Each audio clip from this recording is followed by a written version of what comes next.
نحمده ونصلي ونسلم على رسوله الكريم أما بعد فأعوذ بالله من الشيطان الرجيم بسم الله الرحمن الرحيم.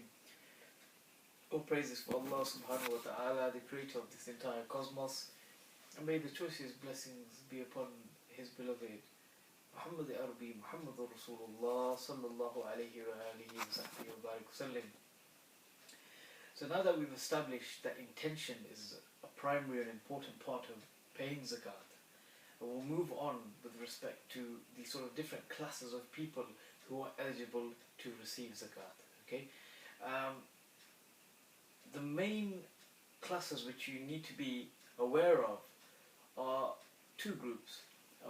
One is the fuqara, and the fuqara are that class of persons.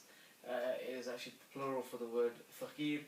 And faqir are those people who possess some wealth, okay, however that wealth is very little, okay, they possess less than the nisab level.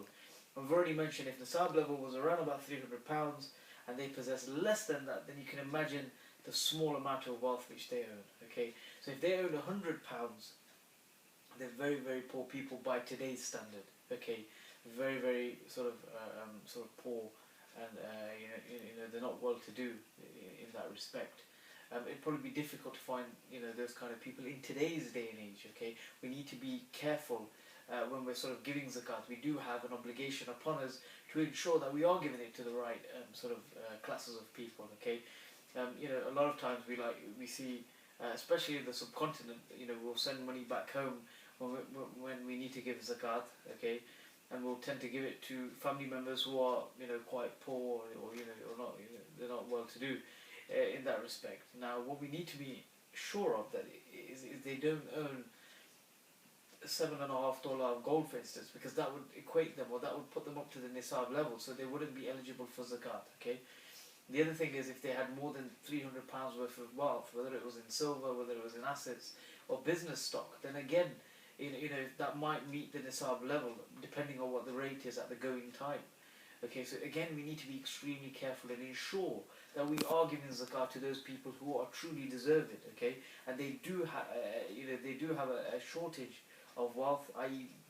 less than the nisab level, as we mentioned or established with the fuqara. Okay, so yes, the fuqara probably could afford to buy their next meal, but again their sort of resources are extremely limited because they own less than the nisab level. That's the first class which you need to be concerned with.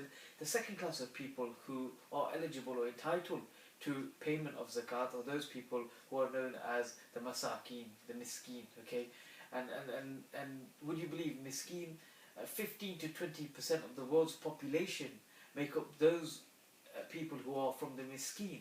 Now the miskin, we have the fuqara who have less than the nisab level. However, the miskin are those who are totally destitute with respect to they don't have any wealth at all, and their definition within fiqh is they don't even know when their next meal is going to come. All right, so they're not even sure when their next meal will come. If it comes, it comes. All right, but they have no wealth to be able to support themselves in that fashion or in that manner whatsoever. Okay, so these are miskin, and these people are eligible for payment of zakat. All right. In terms of our payment, we must ensure that we are giving it to the right people. If we are electing a third party or a body to make a charitable organisation to make this payment on our behalf, we should make reasonable inquiries to ensure this money is going to the correct people. Or if we're making the payments for ourselves, or if we're paying it to family members or relatives from amongst those classes who are eligible, which we'll look into further detail as these videos progress. Again, we should ensure that we are giving it to the correct people. Okay, so how much do we pay? Again, as we established in previous lectures or the previous videos that we've done, it's 2.5% of which we own, which is beyond the nisab level. We must have owned it for a year. The whole is the 12 months in the in the lunar year must have passed, which is 10 days shy of the solar year, which we're used to here, the Gregorian calendar in Britain. Okay, so 355 days. And I know a lot of people are probably asking, what if we've owned it under a year?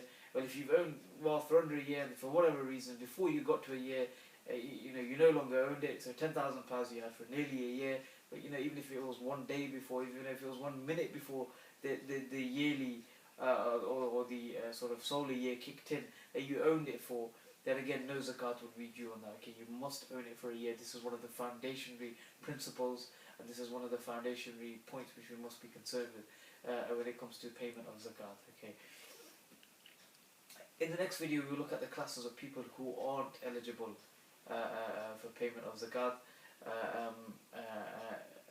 and in terms of those things which we own, those personal assets which we don't need to pay zakat on. Until the next video, inshallah. وَمَا عَلَيْنَا إِلَّا الْبَلَاغُ الْمُبِينُ.